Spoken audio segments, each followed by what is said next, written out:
Hey, welcome. Today, we're gonna learn how to wrap. Actually, we're gonna custom wrap. You guys ready for this?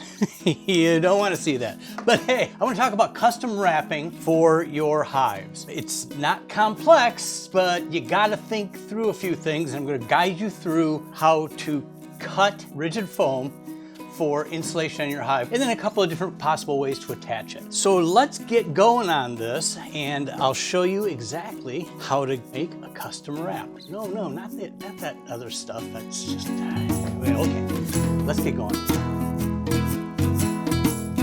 Custom wraps are really a pretty easy thing to do, but I want to share a couple of tips and tricks that I have just found work just really good for these wraps through the years. I have preached that everything I have stays consistent. So I know that I need to do 7 more of these, but the 7 hives I have are all identical in size, and that's a handy thing. You know, if you don't have that, well, you're going to have to do separate measurements, but that's you. So have at it. But a couple things I want to talk about in where and how you measure on these. I run my foam board all the way down to the bottom, so it rests on my hive stand. I just like that because that means I don't have any shifting on it. I've got a mark up here, that's where my hive top comes to. Basically, the foam board will come up to the top, but my top will fit solidly on this. That's important to me as well. And 2 things that I do in cutting these out and measuring, so that when you're measuring your own, you'll know what to do. I have foam on the front that only comes to about this point. It's held up by the foam on the side. It's kind of hard to explain, but I'll do my best. I cut a piece of foam board here on the side, and I cut it 1 inch longer on this side, and I'm then coming in and cutting a notch and cutting a notch up, and then my front will sit on top of that. I know that's complicated, and it's like, what are you talking about, Dave? It's like, I don't even sometimes know what I'm talking about, but I'm going to show you how I do that and what that means, and it'll make a little bit of sense as we get further on in the video. So when you're measuring the sides on these, at the front, I have to measure an extra inch because I cut a notch out in the side panel, and my front panel sits on it. Maybe that made more sense. I don't know. Did it? And then on the back, I have an extra inch back here because I want my back panel to be able to slide out from underneath the bungee cords. I'm going to show you how I make it in a little while. Mostly just to work the hole that I have for my OA treatments, for my Instavate, and it slides back on. So we're going to show you that as well. But the measurements are basically the same all the way around for anybody who's doing a custom hive. It's your up and down that's going to be the difference. So for me, I've got my bottom board, I've got my brood box because I'm running single deeps. On top of that, I have my inner cover. On top of that, I have my insulation box. I also will eventually be putting this candy board underneath the inner cover here, but that 2 inches isn't really going to make that much of a difference because,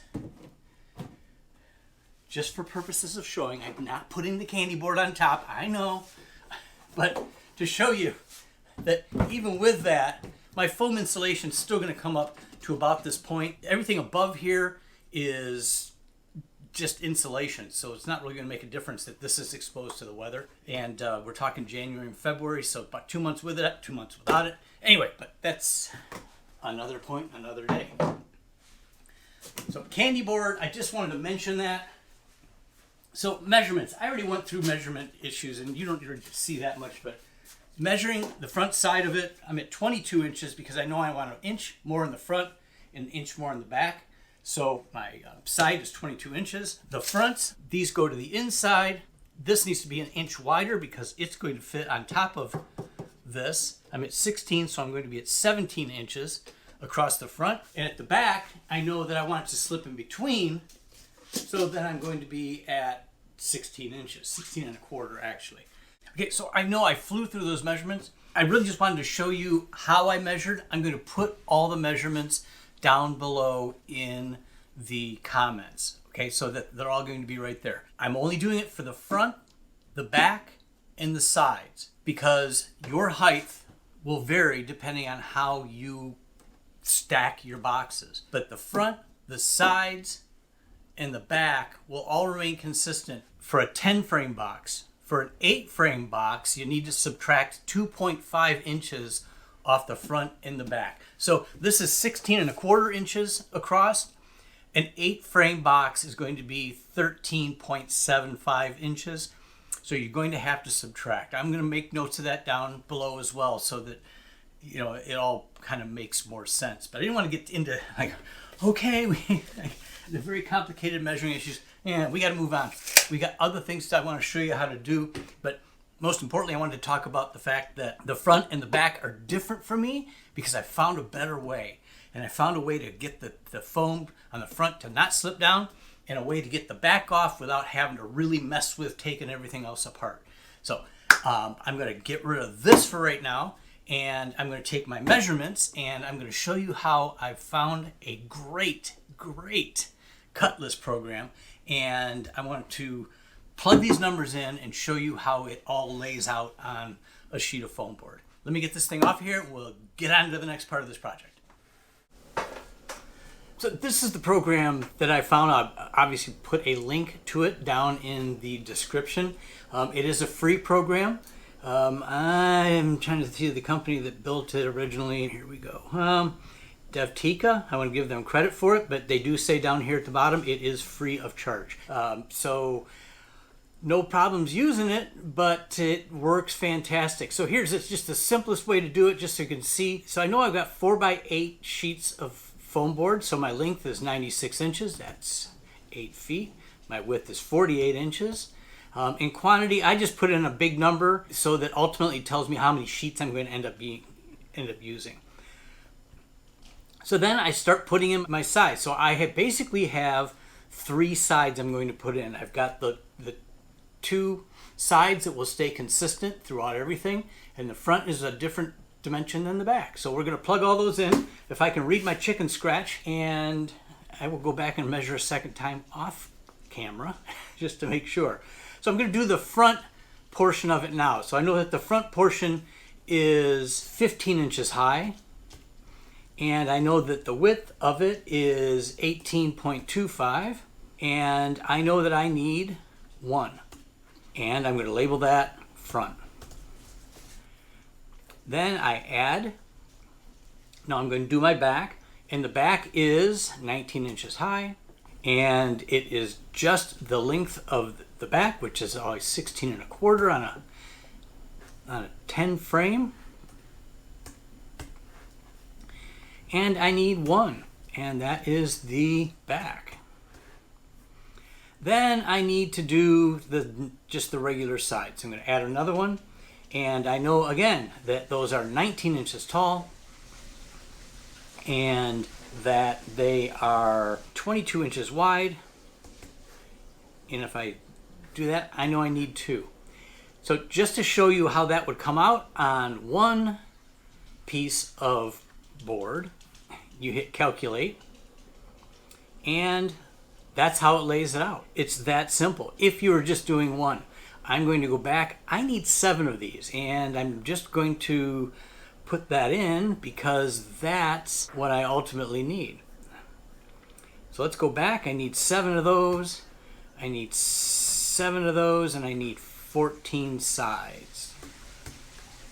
Now let's go back and calculate that back out. And I'm going to need 3 96 by 48 inch pieces of board. And guess what? I happen to have bought 3 today. But you can see how that's all laid out. And it just gives you everybody your dimensions. Now, I know that some of you go, well, wait a minute. It doesn't leave any space in between for the cut. I'm going to show you what I have, a blade that I have that does cuts that are just, it's incredible. So there really is about maybe a 1/16 of an inch, probably even less in that cut. So that's the cut list program. Again, I'm going to put a link to it down in the description. It's free, and boy, does it work. It works great. I use it for a lot of things. Okay, so now we're on to the next. And basically, I'm going to now lay one of these sheets out and we're going to cut it out. I really only need to do the sheet A because that holds all the sides we need. And I'll do the rest of the sheets later because we got cold coming and I want to wrap everything up and got to get on with it. Okay, so let's clear this out and let's get the sheet in here and start laying that out. Here's the unwieldy part.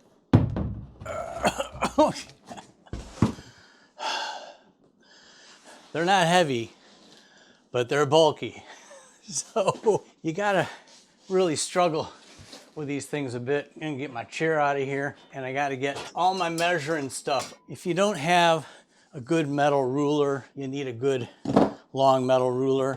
I keep saying I'm gonna buy a 4-foot. I don't, mostly because I've got a 4-foot level that helps me lay everything out. Okay, I didn't show you, but I printed these out. You just lay them out and make sure that you're doing it correctly. I take a black magic marker and I just start going through the process and laying out each bit of this. So through the magic of Evan's editing, I'm going to lay this thing out. And it's going to take me just a second.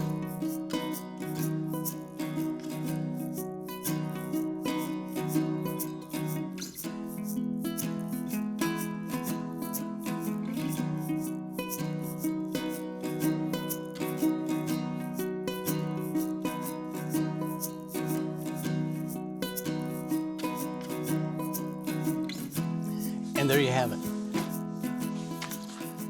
There you go. So now really all that's left just to cut out. We're going to have that special cut on the front that allows us to have the little shelf we made.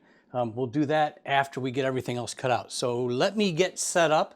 I've got 2 different ways I can show you to cut these out, and they both work perfectly fine. I have found one to be much, much easier than the other. So let's get set up and do that. Now, there's multiple ways to cut these out. The 2 easiest that I found, one is to use basically a utility knife, and a utility knife that is more than an inch thick. And this doesn't quite get down there, so you'd have to cut 2 sides. That's kind of an issue, but it works. You just simply have a straight edge, and you run the knife along the straight edge all the way through. And then eventually, you get down to the end, you're going to have to score the board and then cut along the back side of it. So it's kind of a double cut, sort of a pain, but you know, it is something that will work. I found a better solution. I say a better solution. I found a much more expensive solution, but they make a blade. If I can get close enough to that. They make a blade that is specifically for cutting these boards, and it works great. I'm going to move this board so I don't cut my table and show you how this works. Give me a second to figure this out. I'm going to go about halfway across. It's like butter. Once you got it into manageable pieces, I know, it doesn't look manageable. I just keep cutting down. I am off just slightly. No comments, yes. I'm pretty much consistently off. But I highly suggest using these blades on a jigsaw, and especially with a cordless jigsaw. It just cuts your time to nothing. So if you're doing a lot of these, it's really worth it. It's really worth it. And the blades are not that expensive. Obviously, I'll put a link to them down below.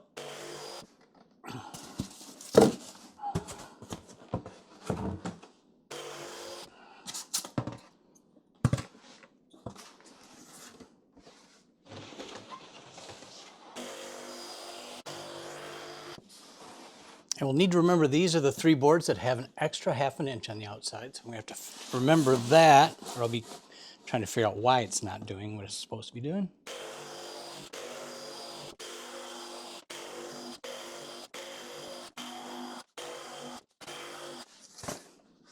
And just like that, it's done. It's so simple. It's so fast. This These are the greatest blades. They were not expensive. I highly encourage you, if you have a lot of these to cut out, to buy these blades. It's like it was a big time game changer for me. I hate that phrase, but it really was. You know, because I'm cutting a lot of these out, and it just makes things go fast. I also use them. It's big enough and deep enough that I can cut my 2-inch foam that I use for my top insulation on my hives. So it's a really nice tool, handy to have. Okay. So let's get the box back up here. Let's start putting this together. We still have another cut to make, and I'm going to show you how to make a bungee. Now I need to cut out the ledge that this front's going to sit on. Remember, I've got about an inch overhang here. This front will match up with the top there. So I know that here at the bottom, I've got plenty of space. I'm going to basically make a template with this, knowing that this is my low mark. I can come back and mark that again just to make sure that I have it where I need it, but I know that this is that point, and I know that it needs to come in 1 inch. And I know that this is really unwieldy. And that's what I need to cut. This time, I am going to use, at least I thought I was, my blade, just because it'll make it just a little bit easier to get into that space. That was like fingers on a chalkboard. Ugh. Then I need to cut this space. And this I want to be able to cut all the way through, because I will show you why. And I'll also show you how you can snap these back. Now that that's cut through, you simply bend these over and it creates a perfect line for you on the other side in which to place your ruler and make your cut. And now I have a template that I can use on all my side pieces. Just make sure that everything is lined up the way it should be lined up. And I can either use the big board, I probably won't. What I'll do is I'll be able to use this again as my template. I swear to God, I can't remember where I put anything.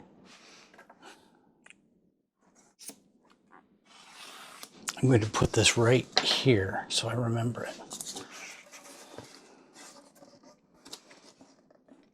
And make sure that you have your sides the way you want them. I want these white sides out. So that would mean that I would want my shelf to be down here, not where I put it right here. Let's try that again. At least I didn't cut it. I know, Disaster Dave. Waiting to make it happen.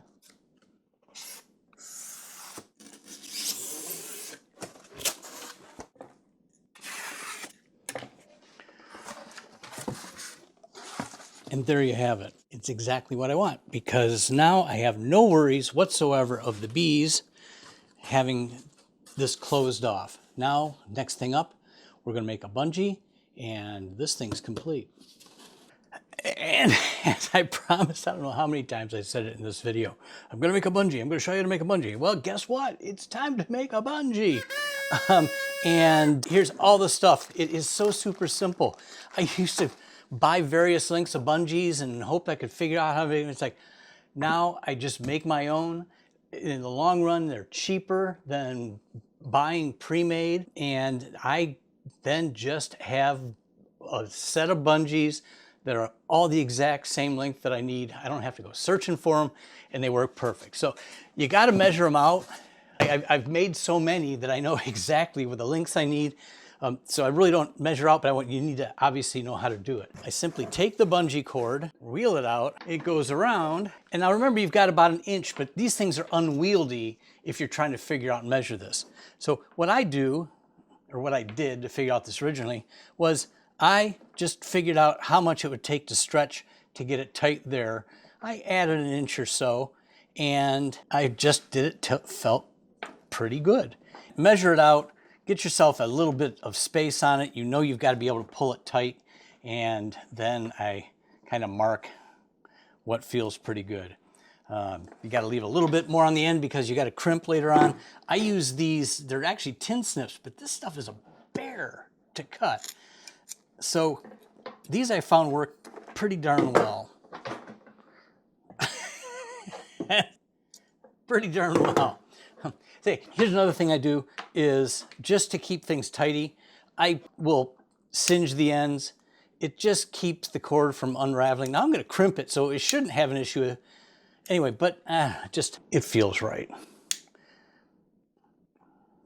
Now that that's done, you put your ends on.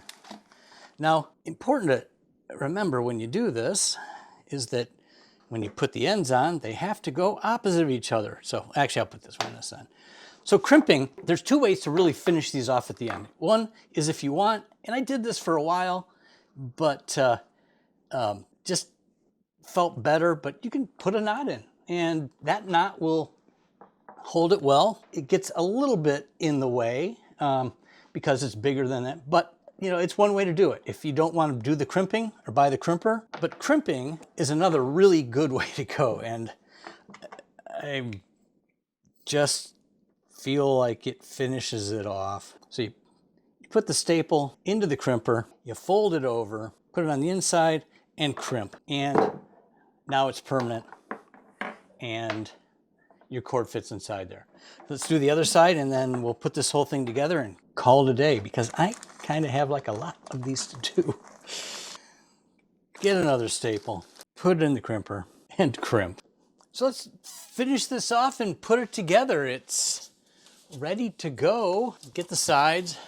These can become kind of unwieldy. Maybe if you want a little bit of tape just to hold them together while you're out in the field putting them together, might not hurt.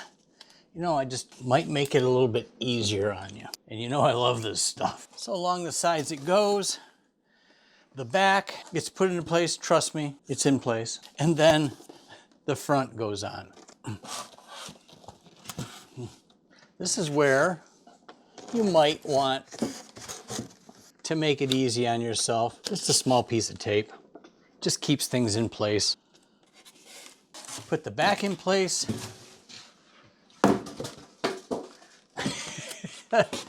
Maybe a bigger piece of tape. Yes, they can get unwieldy. Didn't I say that? Oh, Lord. It's been quite a day. So let's put this back in place again. Let's try this. Disaster Dave strikes again. And bring the bungee cord around. I normally bungee in the back, but I'm going to bungee on the side this time so you can just see how this goes together. And bring it up, bring everything around, tighten it down, and there you have it. This is really exactly what you want. Maybe a little bit of a disaster going into that, sorry, but that's just kind of how it happens. So again, it's tight. I can show you around back. It's tight. This gives me the opportunity again. Normally I would be sliding it down, but I can slide this up and take this piece completely out.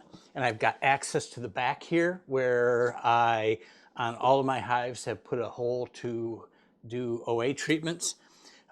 And I would normally slide this from the bottom, but I can do it from the top. If I do it from the bottom, I don't have to take the cover off. And let me show you that the cover then fits perfect. So I'm tight on the top, covers all the way down. Yes, when I do put the candy board, again, I don't put candy boards on top, but this just gives you an idea. I'm really only going to have a small amount of space that is exposed to the weather, but all of your insulation is down here, and all that's going on up here is a little bit of moderation. So it's not going to impact your condensing. It is basically going to work just fine. Plus, you never have to worry about this slipping down. That's what we got. It's pretty simple to do. If you're doing them in mass, you saw how quick it was to cut it. Putting them together is nothing. Once you bungee them, you don't have to really worry about it. and then they just store, they just stack up. I got all my pieces. I preach that you have everything consistent. If all of your hives are consistent, all of your equipment's consistent, you just make your life so much easier. That's what you got. Hey, thanks for watching. I really appreciate it. As always, it's nice to be liked. If you wouldn't mind, hit that button. If you haven't subscribed, please do. There's lots of stuff out there, lots of winter stuff out there. If you're getting ready for winter, just lots of stuff. But hey, we're having a lot of fun with this. I appreciate it. Again, hit that subscribe button if you haven't, and we're going to see you next time. And as always, happy beekeeping. See ya. I got to come all the way around to do this.